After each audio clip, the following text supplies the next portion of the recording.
Hello everyone and welcome back to Take Action Tuesday. I am Lauren Greenleaf. I am a certified speech language pathologist and also an AAC consultant. I love all things AAC and I'm really excited to bring you actionable steps each week to get you closer to your AAC goals. So before we dive into this episode, we are going to be talking about device abandonment and things we can do to avoid that or how we can help get past that. And if you are eager to learn more after this episode, I am hosting a free webinar on April 14th at 2 p.m. Eastern Standard Time. And we're going to be discussing 5 questions that you can ask yourself and the team to get that device out of the backpack. So if you are interested in joining, please go ahead to the notes below this video and go ahead and sign up and you will get the invite to that free webinar. All right, let's get into the episode today.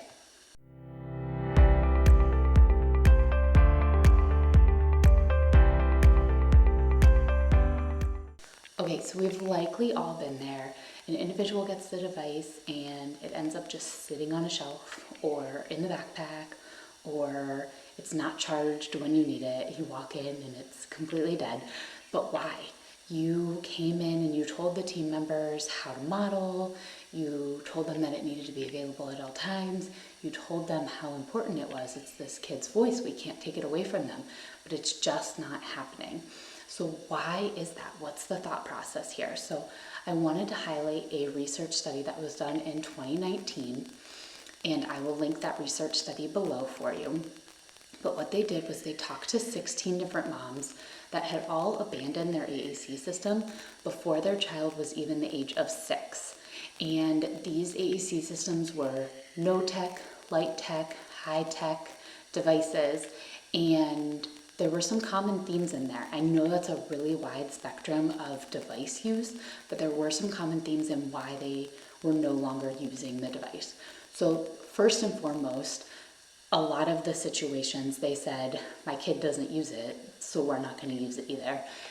And that makes a lot of sense, right? If you had this extra thing that you were carrying around as a mom, trying to implement into your day, but your kid didn't seem interested and engaged, it wouldn't make top priority and it will eventually get left behind. So what else did they find?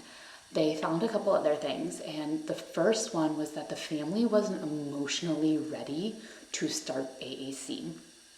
So this really goes back to those mindset conversations we had way back in January, but it's so important that everyone on the team is ready and understands the purpose and understands the mission behind the AAC device and is able to take steps and move forward.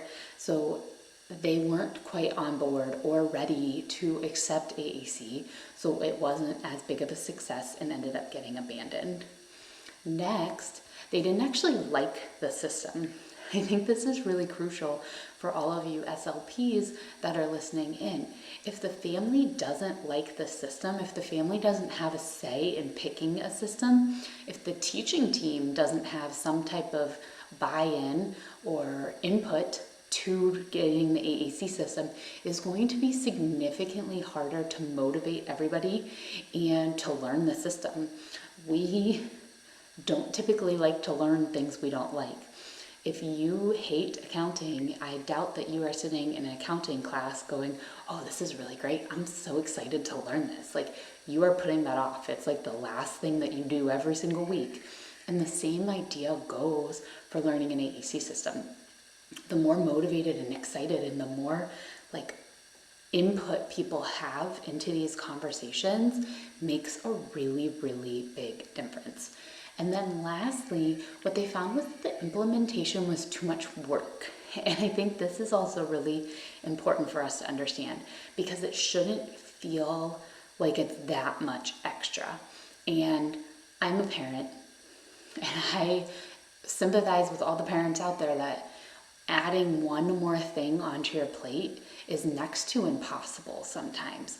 So when we don't have that mindset piece in play and we don't really have that end goal that we're all working to, this implementation piece is going to seem a lot harder. So it's really important that we find ways to seamlessly add in AAC into the daily lives of these families and these teaching staffs, because when you have to add one extra thing, it's a lot harder, but when you just add it into something you're already doing, it's gonna be a lot more manageable.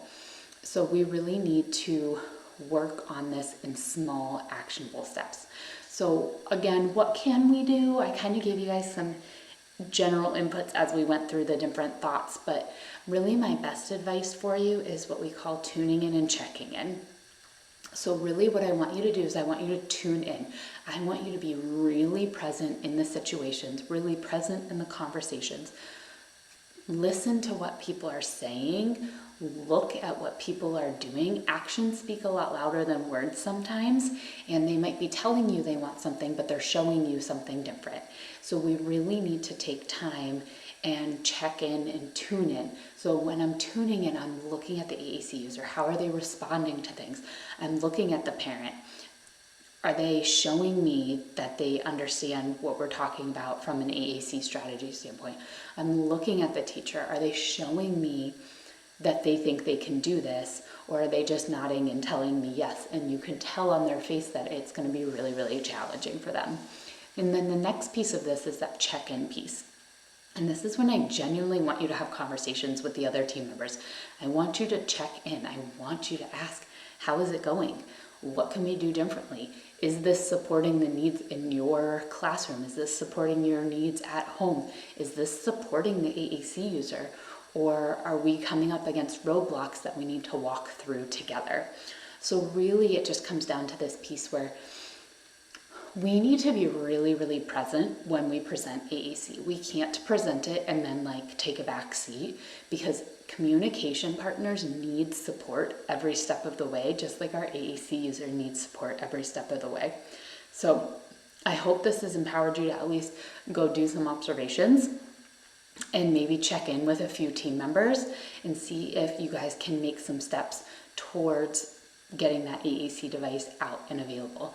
And again, I am hosting that free webinar next Sunday, April 14th. I hope you can be there. We're going to talk about 5 specific questions you can ask, and we're going to talk about some of the pitfalls that we end up falling into, and then some of the small steps that we can take to get out of them. And I am super excited, so I hope to see you there, and then I will also see you next week on Take Action Tuesday.